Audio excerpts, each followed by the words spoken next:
I'm going Friday, Richard. Fish-tastic. Fish-tastic. Well, get some chips with it. Okay, Chair, we are live on YouTube. Okay, thank you very much. Good afternoon, everybody, and welcome to this afternoon's Planning and Environmental Protection Committee. I'd like to start by welcoming those members of the public and press who are watching via this live stream of this meeting via the Council's YouTube page. Due to the government guidance on social distancing, this meeting is being held remotely. A decision summary and minutes of the meeting will be produced in the usual way, and a recording of the meeting will be available to view on the Council's YouTube page. To enable the meeting to run in an orderly manner, I would ask all members of the committee to keep their video cameras switched on and for the duration of the meeting, and to keep their microphone muted except when I ask you to speak. Officers will join us to introduce their reports in the usual way. If you wish to speak, then please raise your virtual hand, which is the blue hand and is located at the bottom of the participants section. Some of you may have a newer version now of Zoom, in which case the raise hand function has moved from a participants section to the reactions section and is now coloured yellow.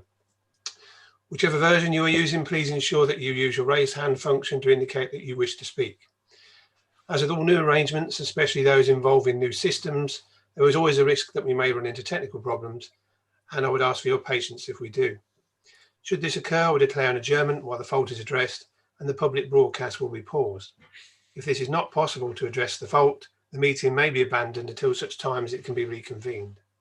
I'll begin the meeting by doing a roll call of members of the committee. If members please could confirm their attendance. Councillor Bond. Present. Councillor Brown. Present. Councillor Casey. Present. Councillor Hiller. Yes, I'm present, Chair. Could I just say that where I am at the moment, the internet connection is not great. So if I do speak during the meeting, I may have to take my video off. That's great. Thanks, Chair. Okay, thank you, Councillor. Councillor Hogg. Present. Councillor Hussain. Yes, present. Councillor Iqbal. Present, Chair. Councillor Jones. Oh, he's actually covered some apologies. Sorry. Councillor Rush. Present. Councillor Warren. Good afternoon, I'm present. And myself, Councillor Harper, as chair. We also have in attendance, I've got Nick Harding here, but it's Sylvia, isn't it, who's attending? Yes, Sylvia Bland, who's head of planning, and Stephen Turnbull, planning solicitor. We have Nick Greaves, the highways officer, and the members of the Democratic Services team. Item 1 on the agenda then is apologies for absence, please. Thank you, Chair. Yes, we received apologies from Councillor Jones. Thank you. Item 2 is declarations of interest. Councillor Iqbal. No? You're on mute, I'm afraid. Ever so sorry, Chair.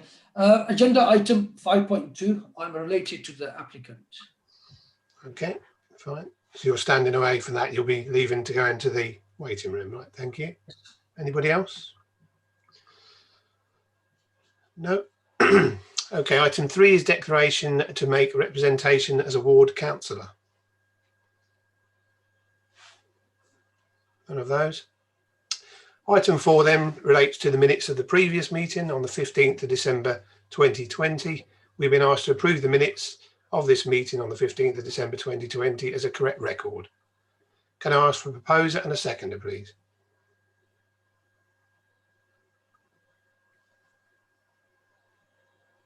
Councillor Hiller.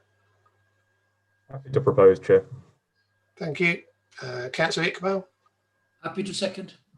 Thank you very much. Are there any objections to the minutes, please?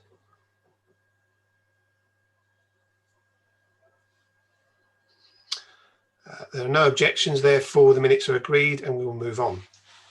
Item 5 is development control enforcement matters. Item 5.1 relates to the solstice, Northminster, Peterborough. And if I could please pass it over now to Sylvia Bland to make your presentation. Thank you. Okay, thank you very much, Chairman. And as you've mentioned, this application relates to the solstice at Northminster.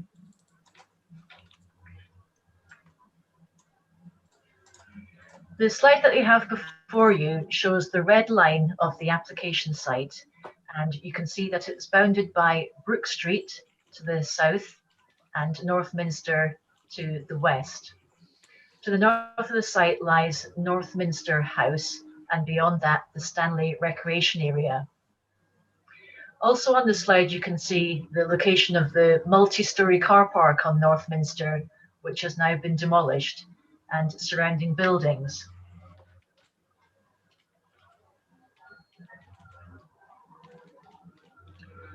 This slide shows the policy context with images taken from the Council's adopted local plan. The key things to bring to your attention here are that to the north of the site, bounded by a brown line with yellow triangles, is the park conservation area. And to the south of that, again bounded by a brown line with green triangles, is the city centre conservation area. I would point out that this application site does not fall in a conservation area itself. The shaded blue line shows that the site is within the city centre core policy area, and there is a very faint orange dotted line which marks the boundary of the Northminster opportunity area, a part of the city centre that is highlighted for further regeneration. Moving on to the next slide. This is an aerial view that puts the site within the context of both the Cathedral, which you could see at the top of the slide, and the Stanley Recreation Area. This is important in terms of the assessment of the scheme, and we'll come on to refer to these areas further on in this presentation. You can also see the surrounding buildings within this part of the city centre. They are mainly office buildings that have now been converted to residential in some cases. You see that quite a number of the buildings have quite a bulky mass, and some are of a reasonable height, extending 4 or 5 stories in height. The next slide. What we have here in the next 3 slides are some views just to provide you with the context. This is a view looking south along Northminster, and you can see the edge of the multi-storey car park to the right. The application site, the Solstice nightclub, is the white 2-storey building immediately within the centre of the slide.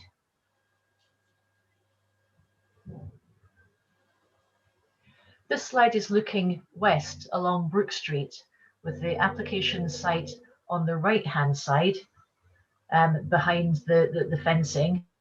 You can see a red brick wall. That is the rear elevation of the Solstice nightclub.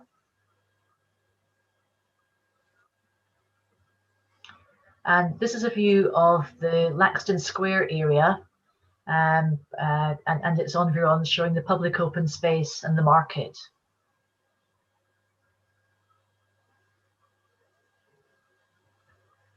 Now, the application that we have before us is an outline application, and there are 3 matters that are before you for your consideration and determination today.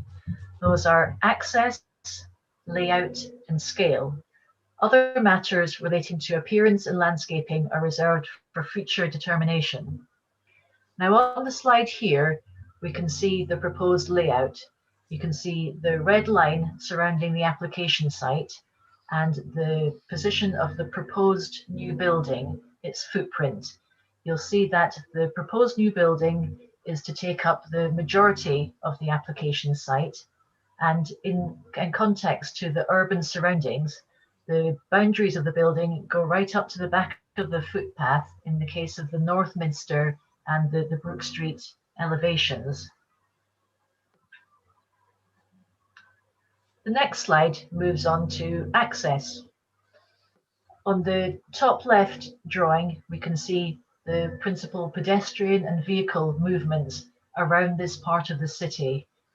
The proposed vehicular access would be taken from Brook Street, where you can see a red triangle. Pedestrian accesses would be taken again from Brook Street along the orange dotted line. That would provide access to the residential parts of the development. And then moving around the corner along the blue areas would be access to the proposed retail and restaurant uses on the ground floor of the new development.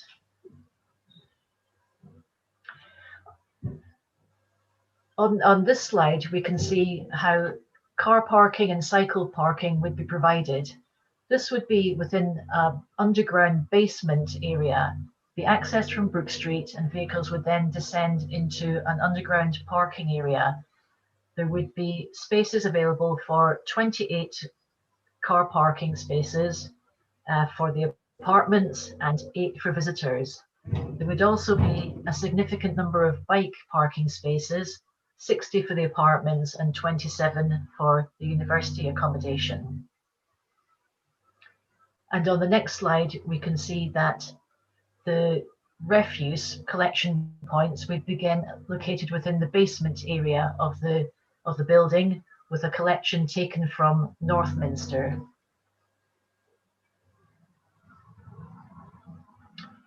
Moving on to the third area for consideration today, that of scale. As you've seen from the description of the development, the proposal is for a mix of market residential units, affordable housing, and also for student accommodation. And I'll go on to explain how they are to be distributed around the site. But what we have here is a parameters plan. Now this sets out the proposed maximum heights for different elements of the building.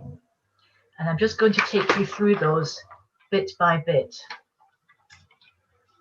So the purple area would be the lower part of the building.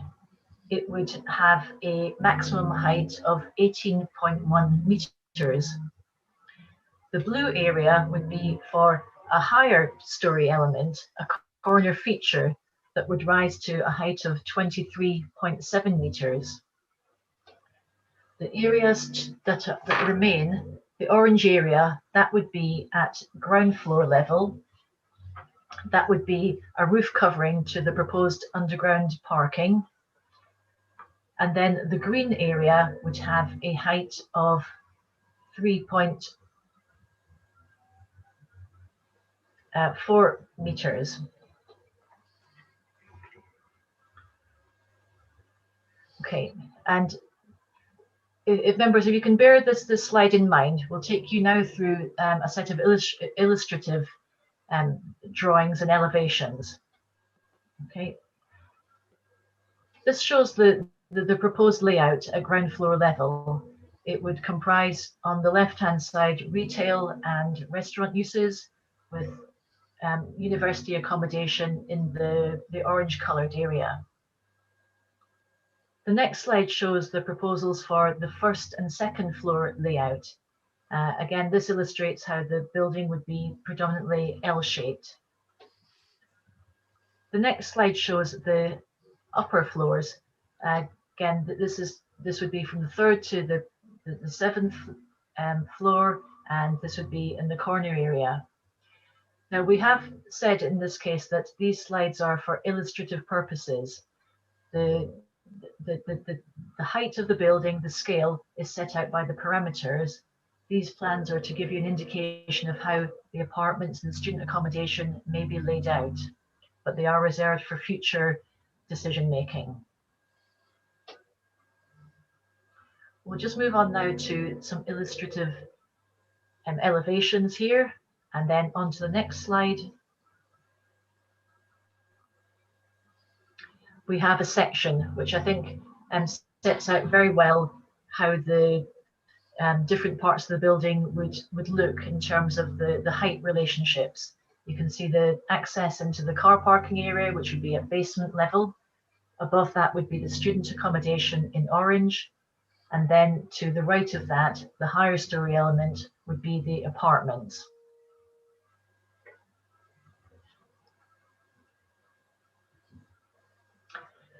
Now, the next 3 slides show illustrative views from different directions.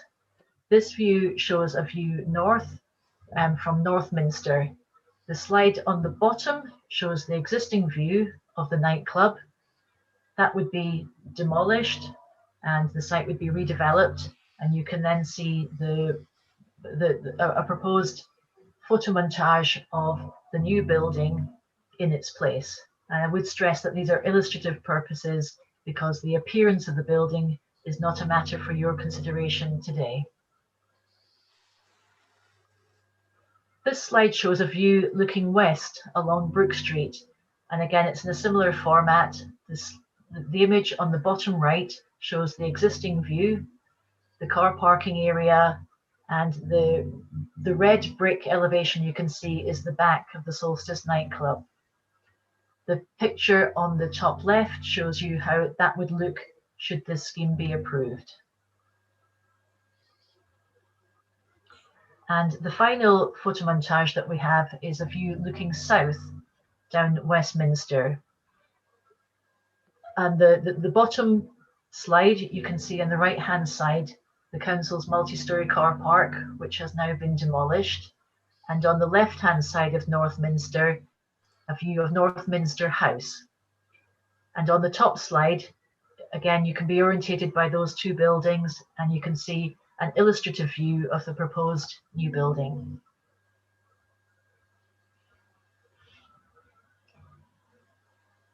Now, showing this slide again, because it is of importance in your consideration of this application, you can see very clearly that the application site is situated between the Peterborough Cathedral, which is at the top of the slide, and the Stanley Recreation Ground, which is to the front of the slide. Now, the reason that I'd like you to sort of understand the context here is that the Stanley Recreational Ground is located within the park conservation area. It's a historic piece of open space in its own right, and it's from this area that it's possible to gain views of the north elevation of the cathedral. Views from the north are not particularly common within Peterborough, and from Stanley Rec you get the clearest, most important views of this elevation of the cathedral. Now, the views are what we call dynamic, in that you experience them to a greater or lesser extent depending on where you are and how you move through the Stanley Rec.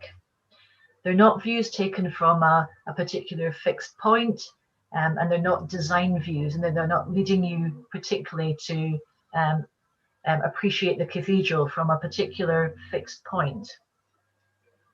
What you should also notice is that the Stanley Rec does have a main footpath running through it, and that is bounded by large mature trees on either side that do obscure views of the cathedral at certain points.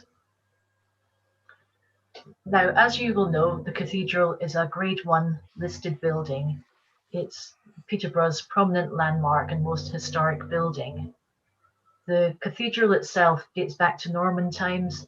The most important feature of it would be its western front.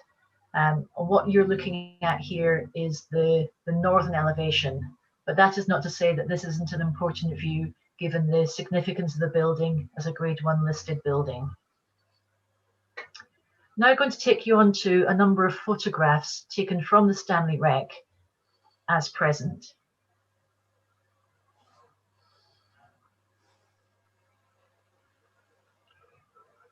This is a view taken from a fountain, and that's located within the recreation ground and is close to the main footpath. And I think this shows very clearly the type of view that is available from the Stanley Recreation Ground. It is quite difficult to actually see the application site here, but if you look at the west front of the cathedral, the highest point of the building, the burgundy coloured dark area, that is the rear elevation of the solstice that we referred to previously. You'll appreciate there are a number of buildings that lie in front of the cathedral. These buildings are actually beyond the application site. They lie on the other side of Brook Street. The next slide is a view from standing further back within the Stanley Rec, and it shows you a wider view. So going from the left-hand side, the green and yellow building is the Laser Quest building that's located on Brook Street. Go across to the buildings that I mentioned that are on the opposite side of Brook Street from the application site. And then the large building that you can see on the right is Northminster House. This is a slide taken from the other side of the line of mature trees and the footpath. You can see the play area to the front of that. And again, you can see how the trees obscure the view of the cathedral behind. So the point here is that there are dynamic views throughout the Stanley Wreck, and the cathedral can be appreciated in different ways. Okay, moving on to the next slide. As you'll see from the committee report, there has been a previous permission granted for the redevelopment of this site. Now, it didn't include the Solstice nightclub itself, therefore it was on a smaller footprint, and 2 buildings were proposed. One, a taller element at 7 stories in height, and the other, a lower element at 3 stories. They are the triangular shaped buildings that are outlined in red on the slide in front of you. And these have been superimposed on top of this proposal that we are now considering today. You'll see that today's building is larger in footprint, but the higher element, which is on the left-hand side of the slide, is sort of similar in size to the 7-story element that was considered previously.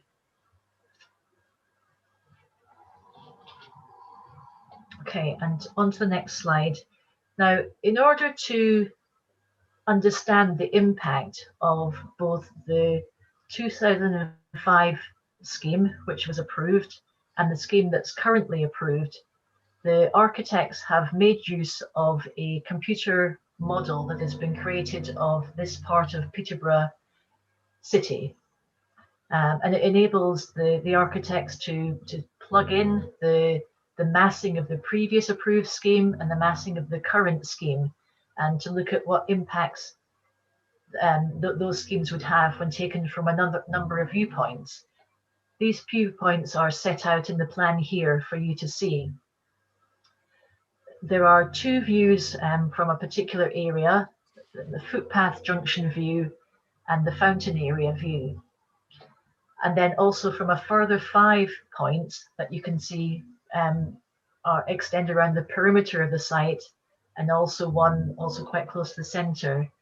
These viewpoints have been agreed by the council's conservation area as representative points within the Stanley Wreck.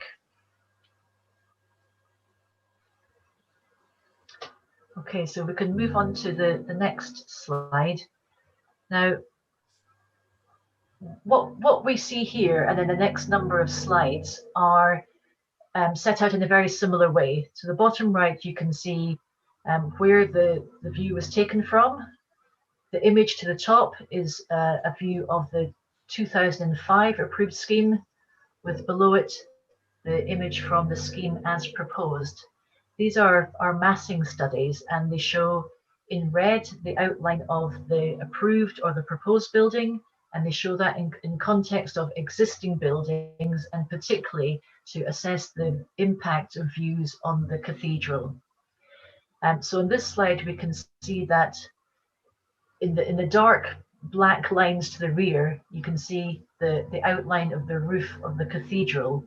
Now, what you can see is the rear elevation of the cathedral, the tower that's at the crossing point, but you can't see the west front in either scenarios because that is screened by the proposed and the approved building. The next slide shows the view from the pathway, and again you can see the cathedral behind the building outlined in red, and again there's a very similar impact from both the approved scheme and the proposed one.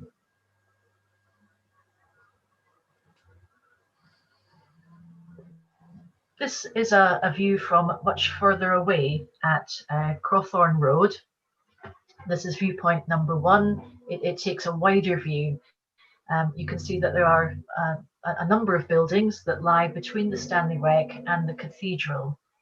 The part of the Cathedral that you can mainly see here is the west front, and both the approved and the proposed buildings are to the right hand side of that.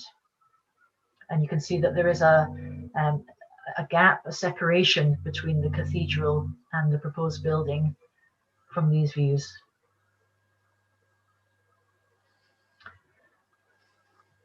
Okay, viewpoint 2 is another point, again, to the back of the Stanley Wreck. Again, you can see the impact of existing buildings, and you can see from here the Cathedral and the proposed and approved buildings would be somewhat closer together in their context. Viewpoint 3 is moving westward around the Stanley Wreck, and in this image, the west front of the Cathedral is obliterated by the approved building, and you can see the proposed building would have a similar impact. Viewpoint 4 is a further view along the rear of the rear boundary of the Stanley Wreck. And again, you can see in both the approved and the proposed schemes, the views of the Cathedral would not be appreciated. The large building to the right of both these views is Northminster House. And the final slide that we have showing views is taken from the centre of the Stanley Wreck itself, and you can see that the crossing tower of the Cathedral is visible together with much of the roof, but the view of the west front is not appreciated. And again, I'd ask you to compare the impact of the 2005 scheme with the proposed scheme.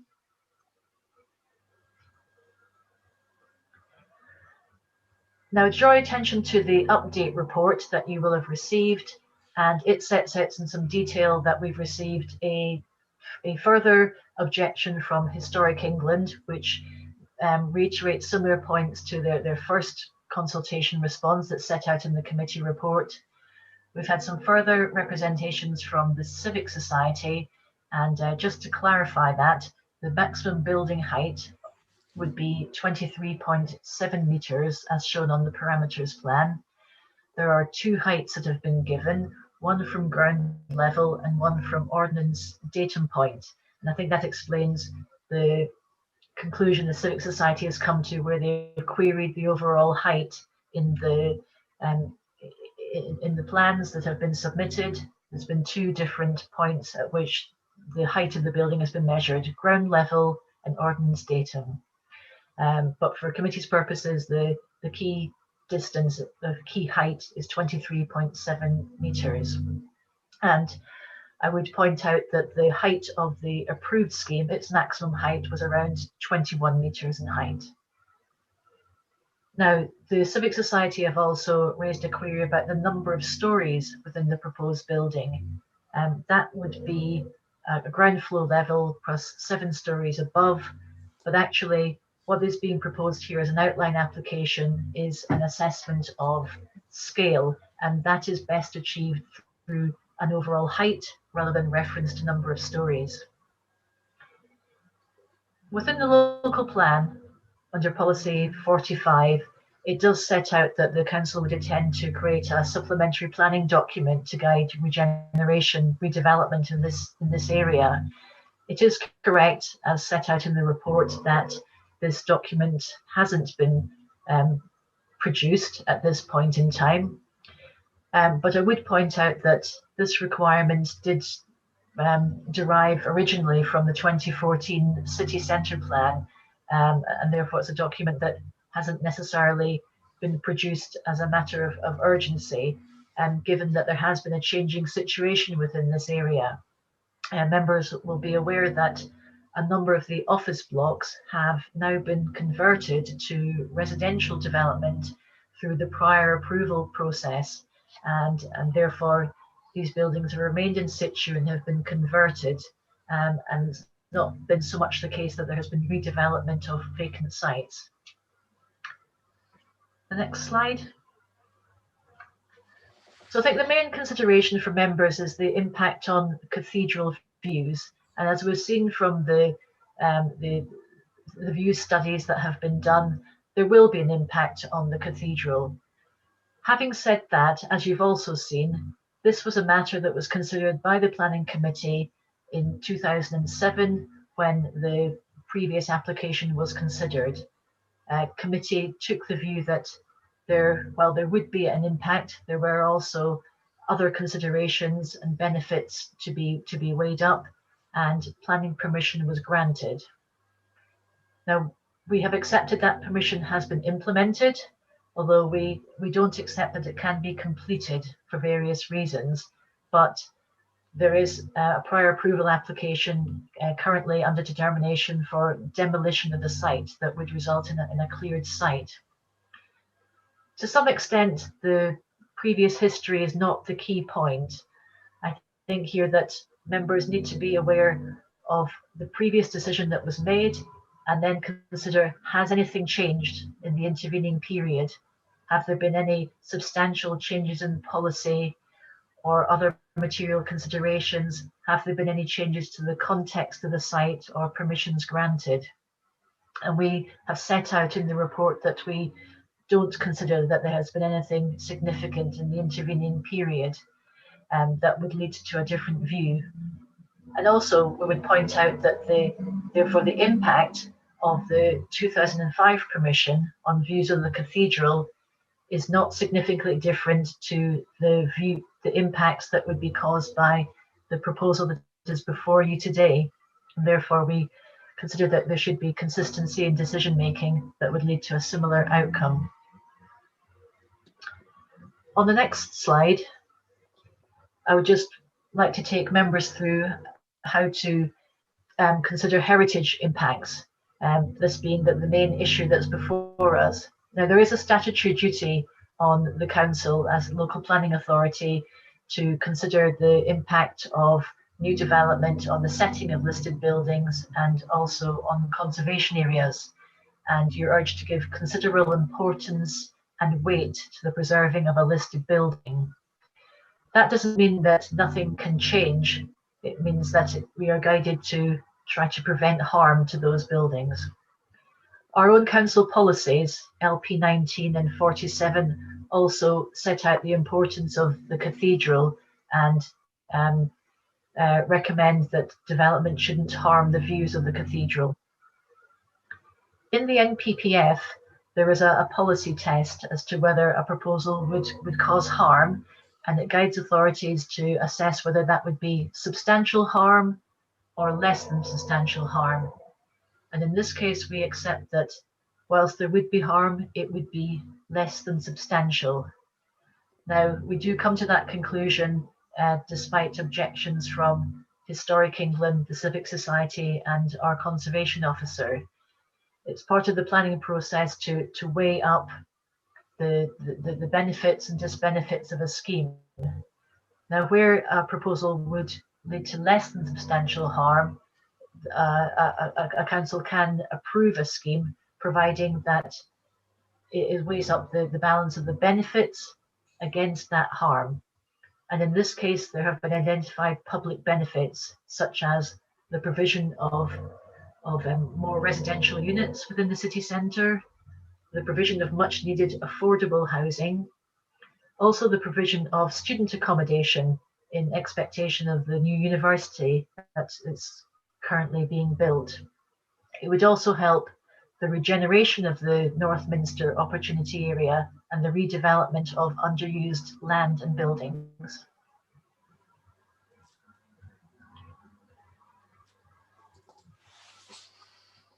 So moving on to the next slide, as you've seen in the report, there are other material considerations. I'm not going to go through these in detail. They are in the report and they don't raise significant issues. The next slide.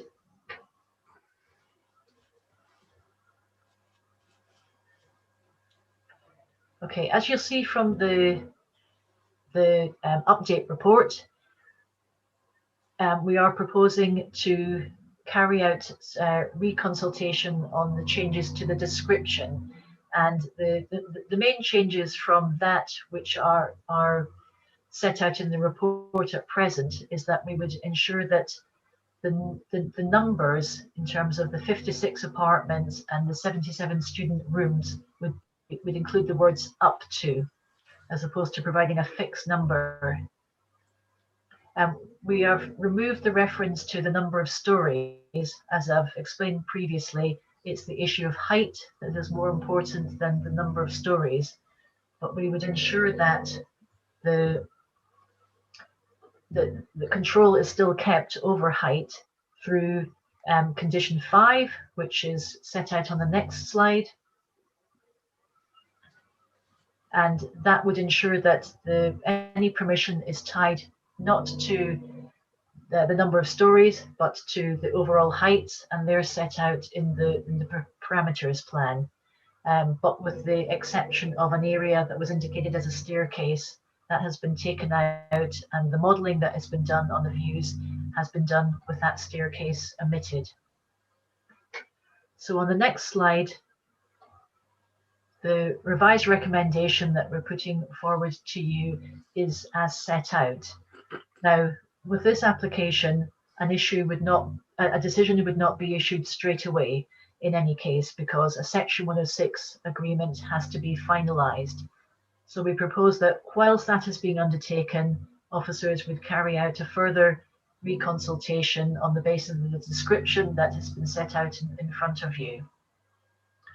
And just a reminder on the Section 106 that this seeks to achieve a number of contributions towards the infrastructure of the area. The Section 106 would ensure that 30% of the dwellings would be for affordable housing. It would provide an a contribution of £25,000 towards off-site improvements to the Stanley Rec and to the Burton Street allotments. And then finally, the Section 106 would ensure that the student accommodation is restricted to that specific type of accommodation and can't be used for market housing. And on that basis, the application is recommended for approval. Thank you, Chairman. Thank you very much, Sylvia. Okay, we've got 3 people registered to speak. Please can I invite Councillor Wayne Fitzgerald to address the committee. You will have 5 minutes when you're ready. So over to you. Thank you very much, Mr. Chairman. Members, good afternoon. Excellent presentation, Sylvia. Explained all the issues, the history and everything else. It was quite clear. I'm here today as Deputy Leader specifically because I'm supportive of the regeneration of the area as a whole. Just let me turn that back on, apologies. So I have had a quick discussion with the Leader. You will also be all aware of our adjacent site in terms of the redevelopment of Northminster as a wider corporate objective of the administration. So this site is pivotal in anything that we might do in the future. And I would applaud the developers for taking the initiative here in terms of kickstarting the regeneration. And let me just first say, because I think there won't be many people on this panel that maybe perhaps are not familiar with the owners or the site, or even Mr. Machin, who is looking rather smart today, much smarter than when he was at the council, by the way, that won't know the site or know the people because they're well known, and you know, we should be perfectly clear about that. But this is about the wider implications of this site. And I think, ladies and gentlemen, that this argument was settled back in 2005 or 2007, depending on which date in the planning history you're looking at, where, if anything, what's before you today is actually slightly improved in terms of the views of the North Cathedral. But let me tell you, you know what the best view of the cathedral is in the city? Go and walk up to it. That is the best view you can have of the cathedral. It is unreasonable and not practicable in the age we live in today, in a city centre urban environment, that you can protect 360-degree views of the cathedral all round. And when we talk about harm of the cathedral, if anything, people not visiting is harming the cathedral in terms of going through the door and putting money in the pot, because the cathedral's issues are not views, it's actually sustainability of what goes on there. And that's actually far more important to them than perhaps what is already an obscured view. I mean, anybody that goes along Crawthorne Road and that site there knows, and the trees are a natural barrier to a view. But there's another interesting twist to this development, because much was made of a reference to residential conversion of much of the property in and around the city in that area. Actually, guess what that does for people living there? It gives them better views of the cathedral, particularly from any elevation, or whether it's north facing, south facing, or west facing. But I would come back to the fact that the best views of the cathedral are standing right in front of it or either side of it. So the argument about, and I think it was consistency in decision making that Sylvia talked about, and I agree with that entirely. This decision or what surrounds it was set back in 2005 or 2007. Height is the issue. What ends up being, whether it's 5-story, 7-story, that is to be determined. And it is a kickstart to the much needed redevelopment of Northminster. And what we do here may have implications for our site if we don't keep that consistency in decision making, because, you know, the car park itself was a hindrance previously, now gone. But something will replace it, another innovative scheme, I hope, that offers, you know, something more for the city centre in a fast-growing city like Peterborough, and we should maintain that redevelopment. So let's not set a precedent here. Let's be consistent in our decision-making. It is sensible. It is practical for us to do so. It's good planning policy in terms of the administration setting the agenda for what we do in this area. It is much neglected, much in need of redevelopment. So I am here to say, yes, we should support this. We should let them get on and redevelop the site. We should work with them and other neighbours and look forward to regenerating our own site at the appropriate time. I know that's not the issue today, but it is all connected in terms of what we do in this area does set those precedents. So I'm not going to keep you much more on this matter.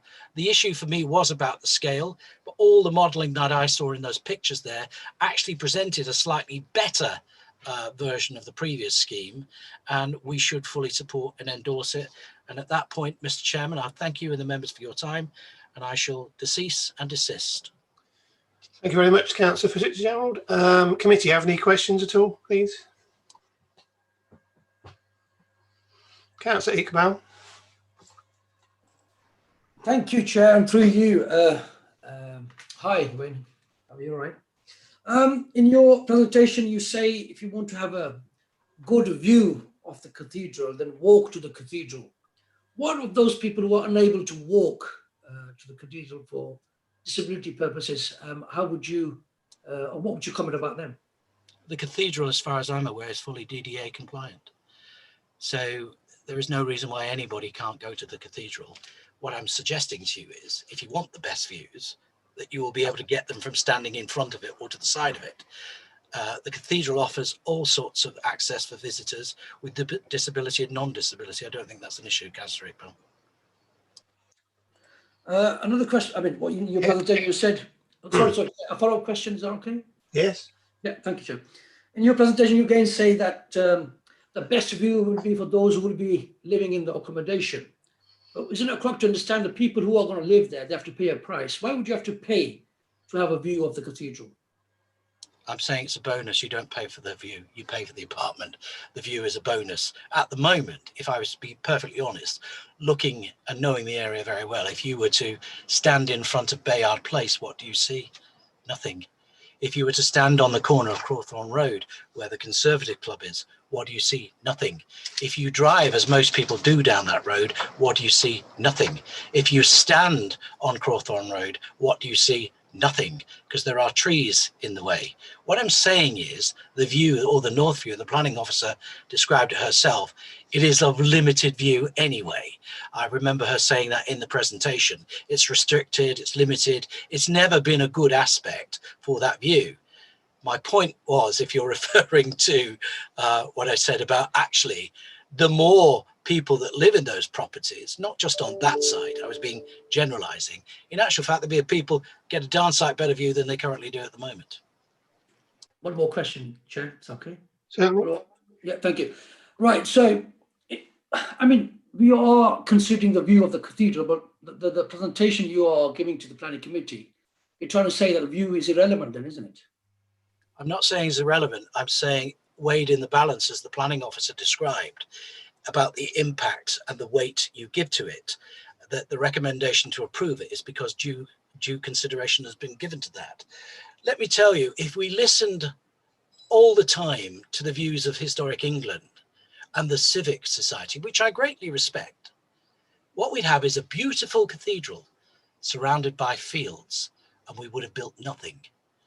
If we listened to those naysayers all the time, we wouldn't have built Fletton Quays, which I know many of you and your colleagues have perhaps not supported, but it's been a great success. What I'm saying is it's been adjudged by the professional planning team to be in scale and to be relevant in terms of the weight you give to those objections as opposed to the benefits, Councillor Iqbal. Okay, thank you very much. Anybody else got any questions for Councillor Fitzgerald? No, thank you very much, Councillor Fitzgerald, for your time. Okay, can I invite Richard Astle and Simon Machin on behalf of the applicant to address committee? Welcome, gentlemen. You have 5 minutes when you're ready to address committee once you unmute your mic.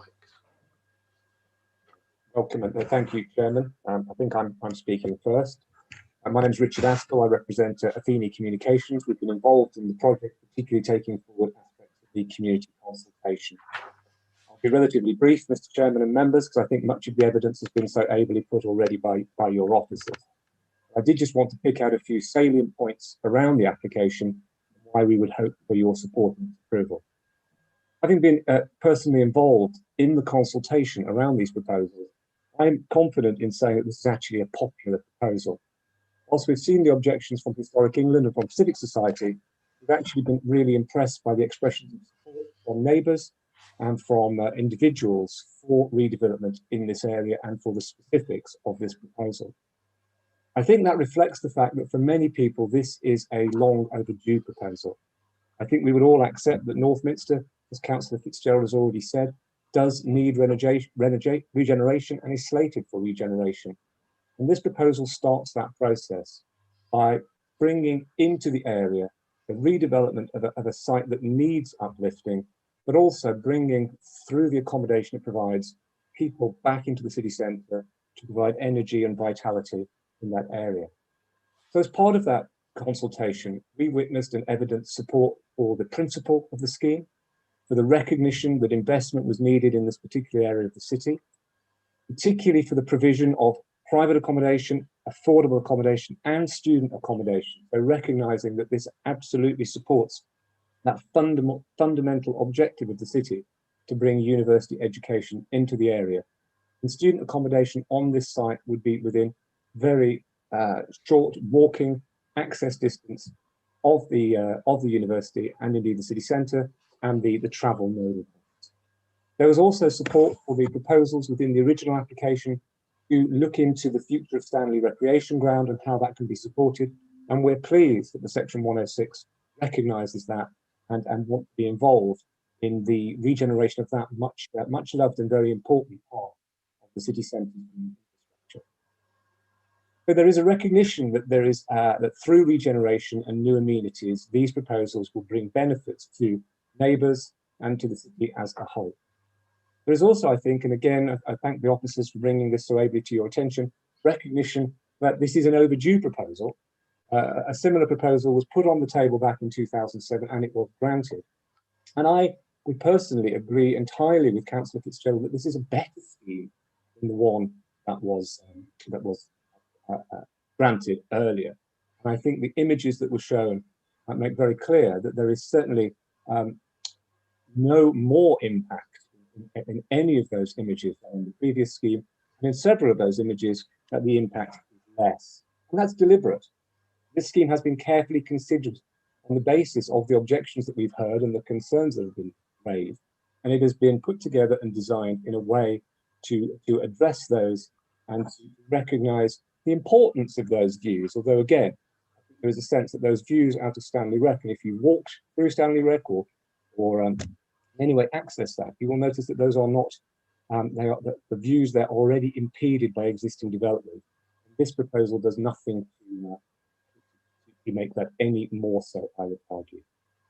We would also want to point out that the developer in this case is known to many of you, that the family is local, they're committed to Peterborough. Their business is around the specialised developments and building, and they were committed to delivering this project themselves. So we know that this is something that is going to happen. The family are committed to this. They've got long associations with the area. Subject to reserved matters, we would expect that things should go ahead and work could start on site as soon as possible, hopefully within a 12-month period. And I think that's an important consideration.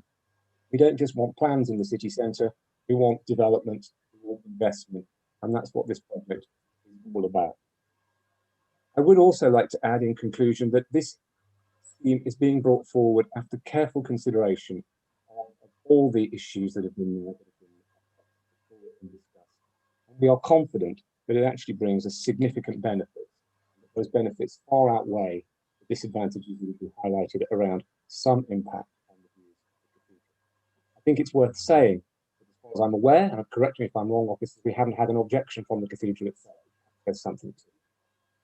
So I would hope that you will recognise the benefits of this scheme, what it brings to the area and what it brings to Peterborough as a whole. And on that basis, support the officer's recommendation to grant the scheme and to see this investment go forward. Chairman, thank you, members. Thank you. I'm going over to Simon. How long has he got left, Dan, please? It's pretty much up. The time's up, Chair. Do you need a minute, Simon, Mr. Machin? No, Chair. I'm primarily here to help answer any questions that members may have. Right. Okay, brilliant. We'll move on from that, and thank you very much. Okay, members, questions, please, for the two gentlemen. Anybody got anything? Councillor Hiller? Yes, thank you, Chair. And I'd like to hear Mr. Machin's dulcet tones. I haven't heard them for a long time, so I think it's a shame that he didn't get any airtime, so to speak. Simon, we all know, well, most of us know you pretty well. Just a quick question. There appears to be a bit of a dispute over whether the 2007 consent was started or implemented. You state, or the owners state, that it was, and so that the previous permitted development could actually go forward. But the council's, I'm reading the report, the council's planning law doesn't agree. And my succinct question is, I understand that Section 106 monies were paid, but what was actually done to implement the previous permission? Are you in a position to answer that? Yes, if I may, Chair. Thank you for the question, Councillor Hiller. And we've all actively sought to avoid what could become a very long legal debate about the ability to implement the 2007 planning permission. But at the time, buildings which previously occupied the site were demolished and the piles were driven for the 3-storey and the 7-storey blocks that you saw on the overlay slide previously.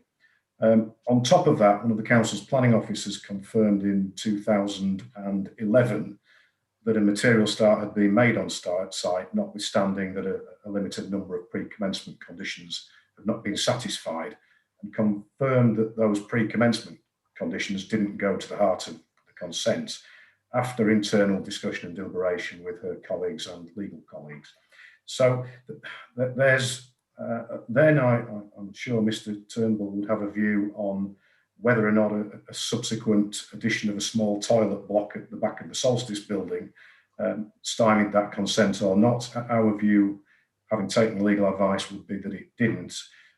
But the much more important matter here, as Sylvia set out, is that the grant of planning permission itself in 2007 is the key material planning consideration, because there has been no change in legislation nor any change in substantive planning policy since that time, which would outweigh that consent in itself by enabling the committee to reach a different conclusion about impact of views and weighing in the public benefits. So we believe that we could continue to build out the consent, but we haven't gone into legal dispute and battle with the council on that point because we don't feel that's at all necessary.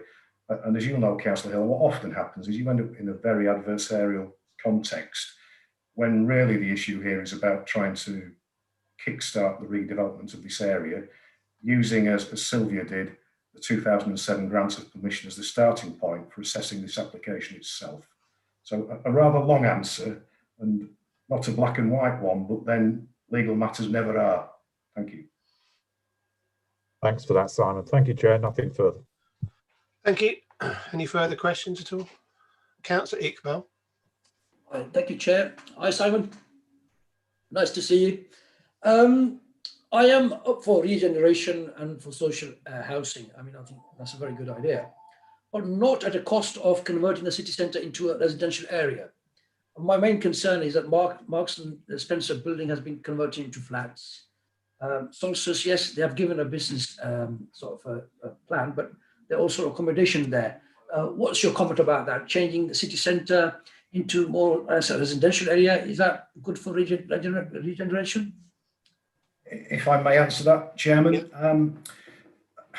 If you take Peterborough back 40 years or so, and you then wind forward in time, what's happened, and this is when I was sat on the council side of the fence involved with regeneration per se across the city, what happened is that much of the investment and the residential development was on the periphery of the city, on the green fields. And what we ended up with was almost a hole in the donut with very few people living in and around the city centre. So to my mind, using sites like this for residential use, but remember that we're including commercial uses on the ground floor, is beneficial because what it does is it puts people in the city centre in a sustainable location. And you know what nobody's mentioned, but what is a reality, is that Stanley Rec at the moment is not a place that you particularly want to linger to look at a view of a cathedral. The police themselves support the application, and part of the reason they do that is because of the antisocial behaviour in this area. And one of the significant advantages of putting more people in quality accommodation is that you have natural surveillance and activity, and it's no longer a no-go area. And I think, you know, students playing football or families having a picnic in Stanley Rec, and it being more like Central Park, is absolutely what we should be striving for. So long as we've got commercial uses around ground floors and where appropriate some upper floors, I think we're okay. But the reality is that, you know, retail use has contracted. It's contracted at a faster rate because of COVID and online shopping. And town and city centres have to reinvent themselves. And one of the ways to achieve that is through people living in them more so than they have done in the past. There's too much vacant floor space. And if we can bring that back into beneficial use, then I think that helps everybody and supports that regeneration agenda. Thank you for your response. Thank you. Okay. Any further questions? Councillor Hall. I just wanted to ask the question, is there any indication as to what the commercial space might be used for? Is there something that's earmarked for the project, or is it too far away for that kind of indication to be given? Chairman, through you, it's a little far away, but you know the council has an ambition to improve cafe culture, you know, leisure uses in and around the city centre to help redress some of that leakage of footfall from COVID and online shopping. So cafe restaurant is where we would aim to be if that proves to be commercially viable, which we would hope it would be. Okay, thank you. Any further questions? No? Okay, gentlemen, thank you very much for addressing committee. Right. Right, do any members have questions to officers or the legal officer, highways, etc.? Councillor Rush. Thank you, Chair. I'd just like to ask the planning officer, Councillor Fitzgerald was saying about consistency. When we had a briefing a few weeks ago of the university, a lot of consideration was made about views of the cathedral, that we shouldn't block the views. But in this planning application, with the height of the building, it doesn't seem to be as if any consistency is the same as the university. Could you tell me why this is allowed more than the height that is allowed here, but not at the university? Okay.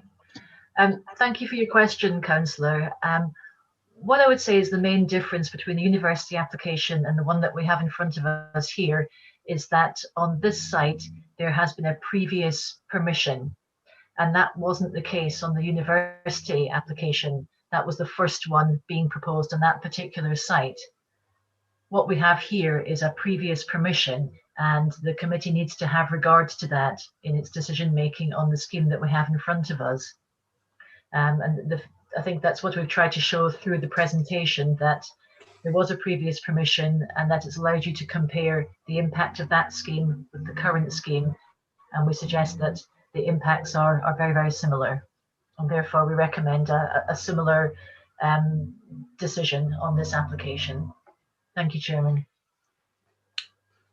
Thank you. Councillor Iqbal. Oh, gone. You're on mute, I'm afraid to say.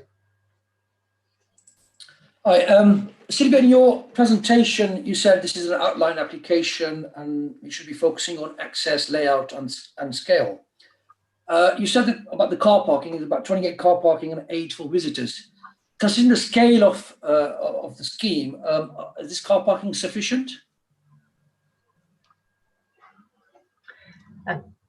Thank you, Councillor. Yes, we believe that it is. But one thing to consider that is this is a city centre location, and the local plan does contain a policy within this area that dissuades applicants from providing car parking within the city centre. We try not to encourage extra cars going into the city centre. It's a sustainable location. It's within walking distance of the train station, the bus station, taxis and so on. And therefore we believe that the amount of car parking is suitable. Okay, Councillor Hogg. Yeah, I just wanted to sort of follow my previous question in terms of the commercial space. So I understand that this application is really about the kind of size and scope of the development rather than the kind of the minutiae detail, etc. And that we would have a subsequent hearing for that kind of close questioning. I have a particular concern that there seems to be quite a lot of tall story apartment buildings where commercial space is left underneath and then essentially is left empty for a long period of time, and in fact, you know, then is looking to be converted into further accommodation because it can't be rented commercially. So I just wanted to make sure that there was going to be that opportunity to kind of ask those kind of questions at a further stage. Yes, it is an outline application, and scale, access and layout are the matters that are under consideration at the moment. But in the description, it does include the proposed uses, the residential and the commercial use. So when reserve matters applications are submitted, you won't be able to go back and have a look at those matters. They are decided today, as it were. Now, the matters that we decided in the future would be the detailed issues around the design, the appearance of the building and the landscaping. Now, what I would say is that with regards to the commercial use, yes, we have seen those buildings where the commercial use has not taken off. The market has not deemed them to be the right kind of location, or they've not been marketed in the right kind of way. What the applicants have sought to do here is to locate the commercial uses at the point within the building that would generate the most footfall. and not just from this site, but from the surrounding area. So the commercial uses are not tucked away, they're on the main North Minster Road, where you'd expect to see more comings and goings, and therefore the likelihood of them being successful is greater. Also, bringing more people into the area often means that this kind of development needs to have the residential use for the commercial to be successful. So the two tend to go hand in hand. And I would hope that with the future regeneration of this area, that we would see commercial development being successful, not just here, but in other locations. Okay, thank you. Thank you. Councillor Iqbal. Again, thank you. I'd like to follow up on Councillor Hogg's question. I think that you raised a very interesting question that if you're not able to secure any commercial tenants, then obviously more or less then what the applicant will do will make an application for accommodation. I'd just like to direct your attention to some places that are within that area which are vacant. For example, Harlow, vacant. Chicago, New York, where that's vacant. And if I understand where Liquid used to be, that is also vacant. Now, if those places are vacant, what assurance do we have that if they are going to give a business case here, they will be able to get any sort of people to rent the business space out, while they've got an alternative around the corner? So I'm a bit speculative about that, whether is this a business case. It may not be relevant to planning, but this is the thing I've got in my mind. Yeah, I suppose I would say that it's, you know, the commercial business case is not a planning consideration, but the land use is. And I would say that in a city centre location that you would expect to see some kind of residential, some sort of commercial use at ground floor level to create an active frontage, to make people feel safe as they're walking about, to help the economy of the city centre. So that principle of commercial use in this area is something that the council would want to encourage. I think we have to judge this area probably not as it stands at the moment, but as how it might be in the future. And in policy terms, we are looking for a mixed use development in this type of area in order to comply with policy. Okay, anybody else? Any questions? Councillor Hogg. Yeah, sorry, I just wanted to kind of jump on that a little bit. So what you're saying is that if the development had been residential only, it would have been harder to put through than if, as it stands, as a mixed use commercial to residential usage. Is that the case? Yeah, that's correct, that the council's policy encourages mixed use development in city centre locations. I'm just very hesitant that you know the commercial part of this development seems to be sort of 2 or 3 boxes, but there doesn't seem to be any indication of what use that they would be put to, and it's my experience that generally speaking, certainly with kind of a new build type scenario, that companies like to be able to have some input into design so that they can fit the use, you know, rather than fitting to the scope of the building, that they're actually deciding what it is they want to do and how they want to go about it, so that they can design the building around that, in terms of, do they need kitchens, do they need you know, changing rooms, that kind of thing, rather than just having sort of an empty box that they are forced to fill in. It just seems to me that, you know, maybe there's an element of that we'll get round to filling those boxes at a later stage. You have a question, Councillor Hogg? Well, sorry, I'm rambling, and apologies for that. It just seems to me that there doesn't seem to be much, that there hasn't been much said about what the commercial use of these buildings or the commercial part is going to be put to.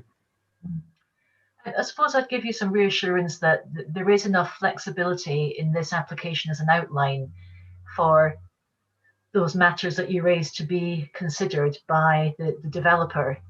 So while we've talked about layout, I showed you the layout plans, and I stressed that they were illustrative, so that the internal layout is a matter that would be determined at a later date. You know, the exact disposition of the retail and the restaurant use, the layout of the residential units. So there is scope, for example, to decide at a later date whether the retail units are at single story or at 2-story.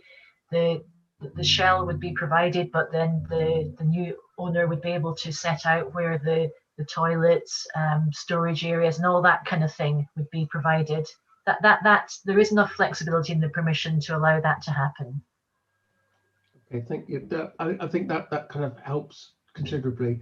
I mean, we've got the Springview apartments that actually came for that situation where it was a commercial area that is now they're now looking to turn them into residential apartments again, purely because that when it was built, it wasn't really built with, you know, it was supposed to be a supermarket, but there was nowhere for loading.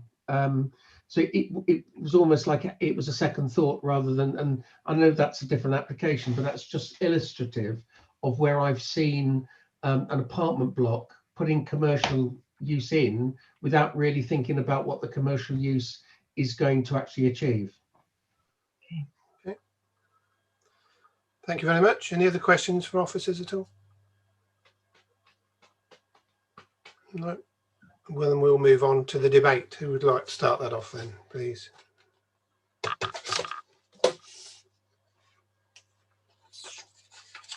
Councillor Hiller.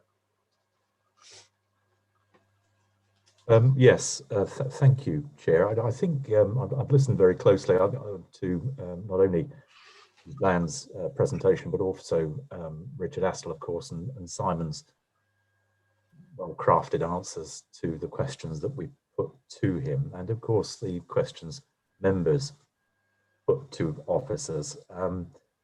I think the main issue, certainly in my mind, the main issue at this outline stage, I think, is the view of the cathedral and how it is impacted upon by this proposal, bearing in mind, of course, there is existing standard consent for something similar. Some say not as pleasant, some may have a different view, but our heritage officer, we'll be aware, if you read the report, states that whilst he objects to the application on the view side of things, he can't actually state that it's any worse than the earlier previous application. So he's sort of sitting on the fence to a degree there, but I completely understand his comments.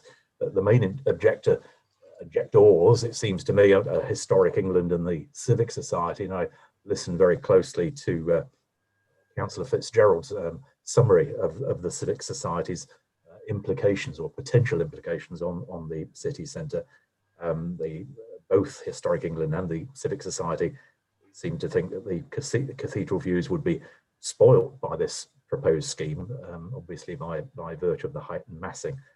The objectors cite policy LP 19, which we should be familiar with. It determines the presumption against development if it would unacceptably detract from important views of our city's cathedral. And I think the term important there is very, very relevant. The officer's report also cites LP 19 as permission to only be granted when the effect or the impact of a designated heritage asset would not lead to substantial loss or harm. And I think, again, the term substantial, I think, is relevant. So we've got important and substantial.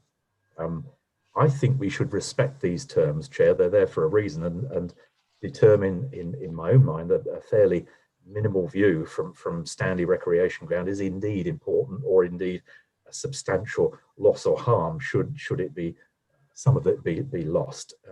It's a question, actually, Chair, that I would have liked to have asked the Civic Society, and I'm disappointed that they haven't considered it important enough to have made their case and spoken at this meeting as objectors. They didn't, so I can't. I think on balance, in fact, more than on balance, I would support this application, Chair. Thank you. Thank you very much. Councillor Hogg, please. So I think, as Councillor Hiller has sort of intimated, the kind of the major issue or non-issue here is the view of the cathedral. I think if you were to knock this building down and turn it into a ground floor car park, you would still, you might improve the view of the cathedral somewhat, but I think it would be still far from an ideal view. And so therefore, I don't really see that kind of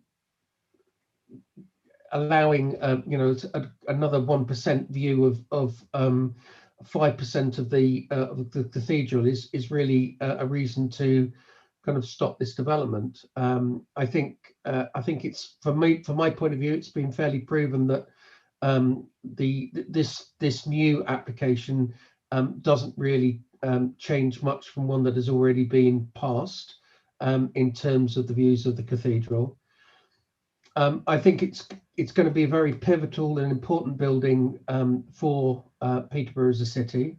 I think it's going to be pivotal in terms of the success of the new university that is being built, because without it, I'm not sure what the student accommodation provision would be within the city. So I think it's a very important building in that regard. I know that the applicant, whilst it is a local company, it has considerable expertise in putting up projects of this nature, and it's not, throughout the UK. I've done a bit of research on that.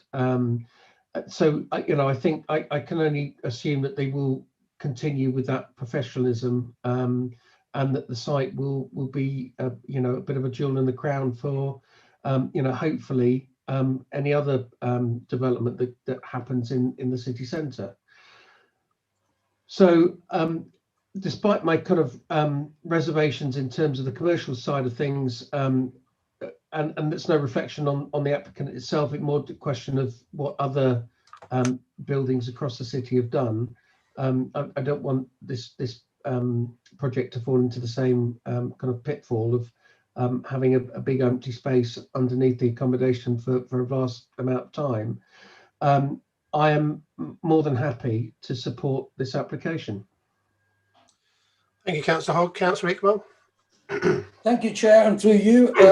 As I'm one of the ward councillors, yes, I welcome regeneration in the ward. It's much needed. I did raise my concerns. I raised my questions to the officers, and I think Simon answered my question in a very satisfactory manner, which I think has changed my mind. Yes, the view of the cathedral, I think, was the main thing that was in my mind. But again, considering the current climate and the era we're living in, we have to make some dramatic changes, which I think are important. And I believe that if we do have a scheme where we have commercial underneath and residential upstairs, that will bring a good vibe in the city centre, in terms of in the evening as well as in the morning. There will be a lot of movement. So in that terms, I'm happy to support the scheme on the basis that I got good responses from the officers, as well as the question raised, and Simon has addressed them satisfactorily. And I think I would like to add where I think Councillor Hiller said important, substantial. I would say significant. I don't see there is any significant difference what the past application was before the planning officers. So on that basis, on balance, I'm minded to support the application. Thank you. Thank you, Councillor Iqbal. Councillor Casey.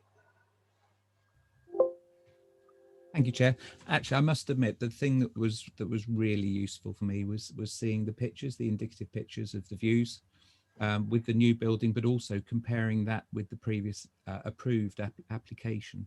And as far as I'm concerned, I see the current application as an improvement on what was previously approved. Certainly, I agree. In fact, I agree with all of the previous speakers. And I'm very inclined to approve this application. Thank you, Councillor Casey. Anybody else wish to enter the debate, please?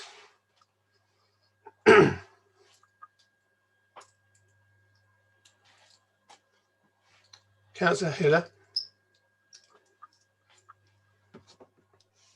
Thank you, Chair. Only as much as I have a recommendation, a proposal. Okay, thank you. I'll come to you in a minute. Anybody else? Oh, Councillor Hussain. Hello, good afternoon, everybody. Right, I think having carefully listened to all the both sides and so on, you know, I think the advantages of having this new building, obviously with the new 56 self-contained private apartments and 77 rooms for the students, it outweighs the, you know, blockage of the cathedral, which has already been said to be less than the substantial harm, so it's not a great deal. So I think I'm in favor to support this. It would bring some businesses, you know, to the town itself, Peterborough itself, you know, as the new student come in. So it would be a good idea and will be a convenient place for the students to live in the city centre. So I would be supporting this application. Thank you. Thank you, Councillor Hussain. Councillor Brown. I'd like to second the proposed. We haven't had it yet. Oh, well, I thought because Peter Hill had come on. Yeah, but you'll have to hear the proposal before you can second it. Okay. All right, I'll call it. You can come in then. I've still got, who have I got? Councillor Hussain, you've been on. Councillor Brown, you've been on. Councillor Hiller, you've been on. You've still got your hands up, but I guess that's for the proposal. Is any new hands for discussing this or debating this? No, I'll just add my piece then as chair. I think Councillor Iqbal summed it up nicely for me. Those of you who've been in the city for a long time, which I'm sure a lot of you have, or were born here, will know that the area is run down. Northminster is run down. Councillor Iqbal listed some of the old clubs, etc., that were down there. And, you know, my view on the cathedral bit, I agree with what everybody has said. But it needs regeneration. It desperately needs regeneration. Yes, there's a Northminster regeneration plan coming along, and I think this will kick it off. I think Simon mentioned, again, perfectly, the donut scenario. You know, those of you who've lived here for many years will know that at night, the city centre becomes abandoned. You know, there's nobody here. There's more now, but for years there's been nobody. So there's no nighttime economy. If you go to some of the other bigger cities throughout the country, not just London, but some of the other bigger cities, there's a nighttime.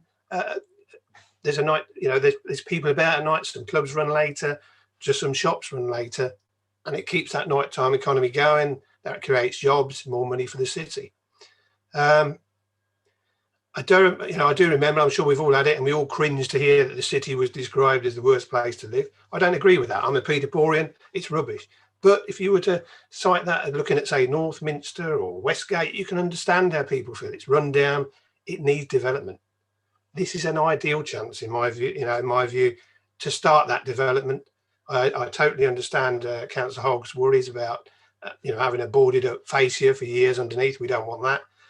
But we have to start somewhere. We need the buildings. We need to try and bring those businesses in. What's going to bring the businesses in? People. So if people live there, there's a good chance restaurant or something might want to open underneath because it's got its clientele. So, yeah, in my view, we have to weigh up the loss. But looking at the 2007 application, which was approved, I don't see a particularly big difference. And I would have liked to have, as Councillor said, speak to Civic Society a bit more about that as to see what the real difference was, or whether they were just going back to the original plan. So look at Fletton Keys, another area that was effectively a dump for years. People said nothing would ever happen to it. Investment came along, it got going. Look at it now, look at the jobs it's created, look at the homes it's created, and it just looks so much better while it's being developed. So we have to invest in the area, we have to get things going, and in my view, this is the start of the Northminster development, and we should get behind it. Okay. Anybody else? Councillor Hiller then for your proposal. Yes, thank you, Chair. Very good address, I have to say, and I agree with pretty much everything you've said. I think it's interesting that Councillor Fitzgerald and you have both mentioned Fletton Quays, and certain opposition members have cited it the folly of Fletton Quays. I mean, where on earth does that come from? Anyway, I support our officer's recommendation for this application, Chair. I also agree with our officer's recommendation to include the imposed conditions the condition of 20's restrictions on Class E uses. I think that's really, really important, and it will protect the amenity of the future residents of this development. I also, of course, support the amendment of condition 5. That's my proposal, Chair. Thank you. Thank you. Councillor Brown, are you happy to second that? I'm happy to second it. Thank you very much. Okay, thank you. Okay, committee, we have a valid proposal and it has been seconded. I'll now move to the vote. For clarity, I'll ask each member in turn if they are for, against or abstaining. Councillor Bond. For. Councillor Brown. For. Councillor Casey. For. Councillor Hiller. Yes, I'm for, Chair. Thanks. Councillor Hogg. For. Councillor Iqbal. For. Councillor Hussain. For. Councillor Rush. For. Councillor Warren. For. And myself, Councillor Harper, I am for too. Dan, for the result, please. Thank you, Chair. Yes, that proposal and recommendation to go with officers' recommendation has been agreed unanimously. Thank you very much. Excellent. Are you ready to fire off with the next one, Sylvia?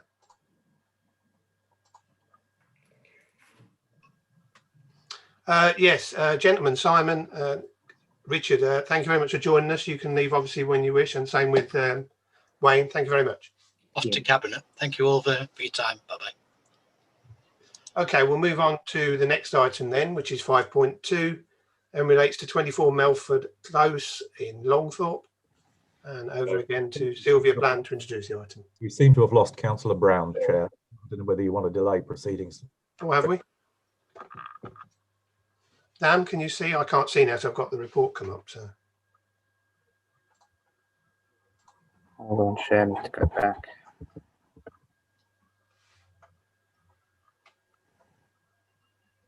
Yeah, hold on, he's gone, isn't he? There, he's gone. For those obviously who are watching, we won't stop the meeting for a minute. We'll just try and get him back first before. Hold on a second.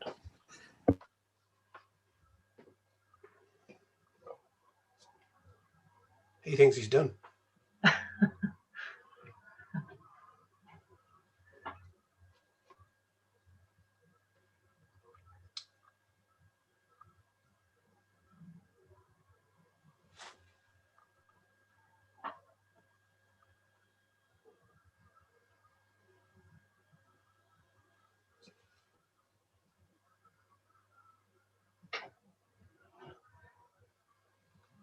So I've just had to go to the toilet. Well, we didn't need to know that bit as well, Richard. I'd have just. That's all right. I'm being honest.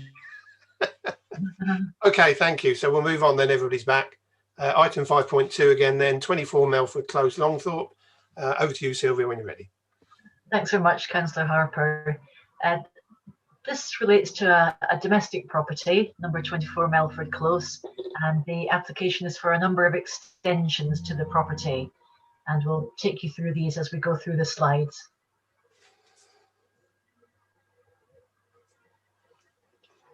So as you can see here, it's a predominantly residential area, and this property is a detached house with a garage attached to it as well. It's set back from Melford Close and it has a reasonably sized rear garden area. Okay, next slide, please. This is a more detailed plan of the garden, and you can see that there are a number of trees within the site that are shown on the slide.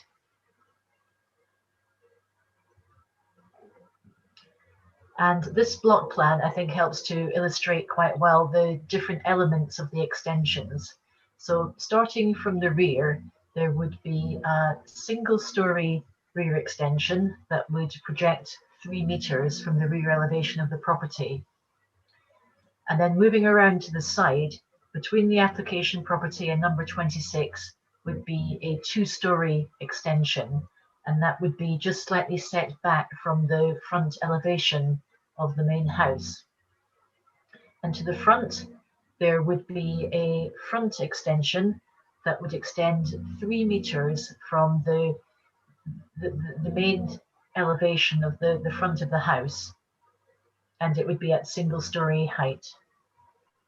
We've got a street scene view here, and you can see the house is of a very similar design to the houses on either side of it.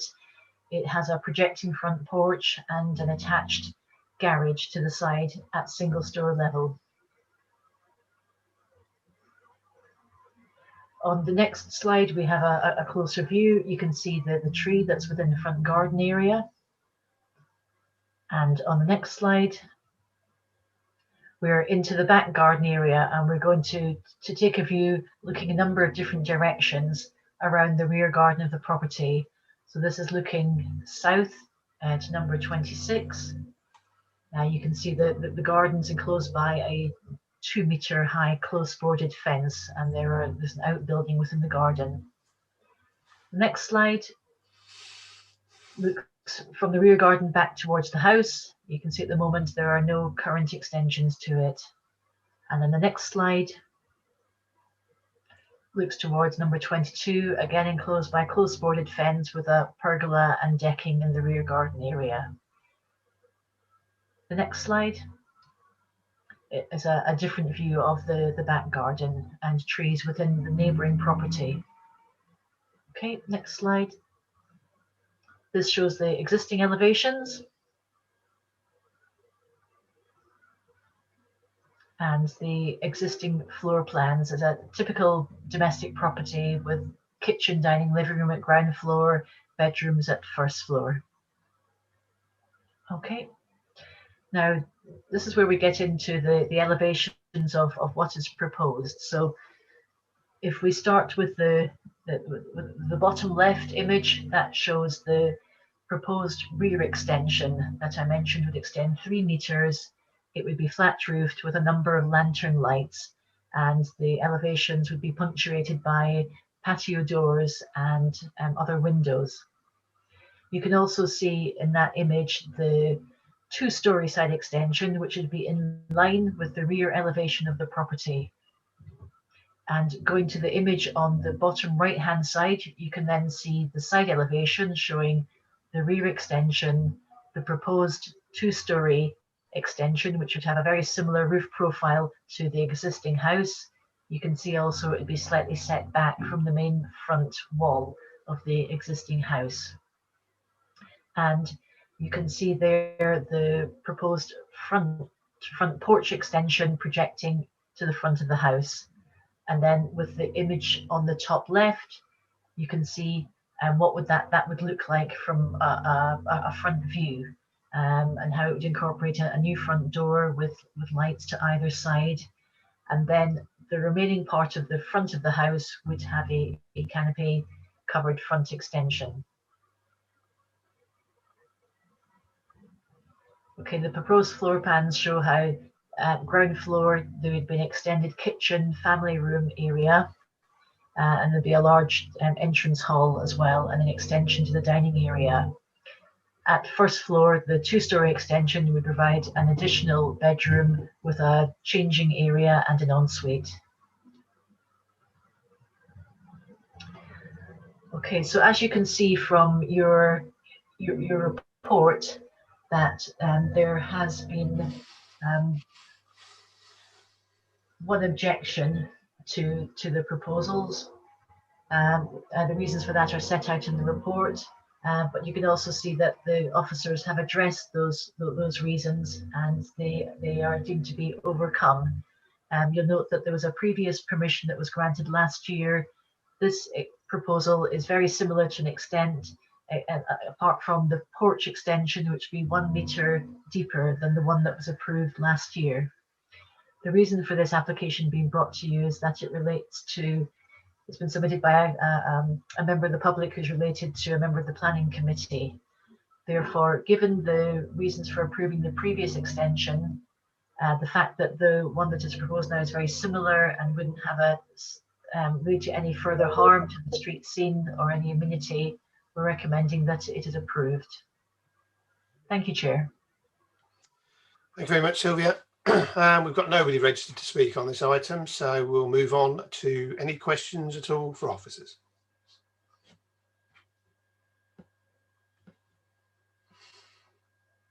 No. So then we'll move to the next stage, which is debate. Who would like to kick debate off? Councillor Hiller? Yeah, thank you, Chair. I'm happy to kick off the debate. Again, we must bear in mind the only reason this is before us today is because the applicant is a relative of one of our members. That's the only reason. Otherwise, I'm assuming it would be a delegated officer decision, and a fairly straightforward one, I would suggest, Chair. I don't think it's an unattractive enlargement to what is, a fairly modest domestic property. I think it's quite sympathetic to a sort of an early 70s, late 60s, early 70s street scene. It seems eminently acceptable to me, and I wouldn't have any problems with this at all, Chair. Thank you. Thank you, Councillor Hiller. Councillor Casey? Thank you, Chair. I have to say I totally agree with Councillor Hiller. I think the extension, I like the extension. I think it's going to enhance both the property but also the surrounding area as well. It'll be something that people will it'll be something that people will notice, and yeah, I'm fully in support of this. Okay, thank you very much. Councillor Hogg? I'm happy to support this. As Councillor Hill has said, I think if it hadn't been for the fact of the relationship between the applicant and a member of the committee who is obviously not here because of that relationship, then it would have just been delegated by officers. I think it looks like a really lovely looking extension, and I almost certainly there will be some similar applications in the street in order to people will see what has been achieved and think that maybe they can replicate something similar. I would be guessing. So yeah, happy to support. Thank you, Councillor Hogg. Anybody else? All right, I don't see any more hands, so could I have a proposal, please? Councillor Casey. Thank you, Chair. I'd like to propose that we agree with officer's recommendation and approve this application. Thank you. I've got Councillor Hiller's hand up. Are you looking to second, Councillor Hiller? Yes, I'm more than happy to second that proposal, Chair. More than happy. Thank you. Okay, committee, we have a valid proposal before us, which has been seconded. We'll now move to the vote. For clarity again, I'll ask each member in turn if they are for, against or abstaining. Councillor Bond? I'm for. Councillor Brown? For. Councillor Hiller? Yes, for it, Chair. Councillor Hogg? For. Councillor Iqbal? Oh, of course, can't ask him. Councillor Hussain? Yes, for. Councillor Rush? For. Councillor Warren? For. And Councillor Casey. I don't know why you came down there on my list, but anyway, Councillor Casey. For. Yeah, and myself, Councillor Harper, I'm for too. So Dan, the result, please. Yep, thank you, Chair. Yep, that has been agreed unanimously as per the officer recommendation. Thank you. Could you ask or bring back in Councillor Iqbal, please?